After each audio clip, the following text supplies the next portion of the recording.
Donor darah massal ini digelar di salah satu mal di Palembang sebagai rangkaian dari Hari Ulang Tahun Dharma Pertiwi Daerah B. Aksi sosial organisasi istri prajurit wilayah Garnizon Palembang ini selain para istri, mengikut sertakan juga prajurit TNI dari 3 matra Angkatan Darat, Laut, dan Udara. Ketua Dharma Pertiwi Daerah B, Sinta Agus Suhardi menerangkan, Baksos kali ini bertajuk Dharma Pertiwi berperan serta mewujudkan keluarga sehat, produktif, dan inovatif dalam mendukung pemulihan ekonomi nasional yang bekerja sama dengan PMI Sumsel. Hal ini merupakan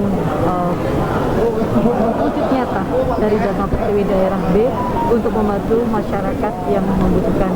Terlebih, di samping itu juga menambah persediaan darah di PMI apabila sewaktu-waktu diperlukan oleh masyarakat. Donor darah kali ini penyelenggara menargetkan 300 kantong darah dapat terkumpul sebagai cadangan PMI untuk memenuhi permintaan darah. Tim Liputan Kompas TV, Palembang, Sumatera Selatan.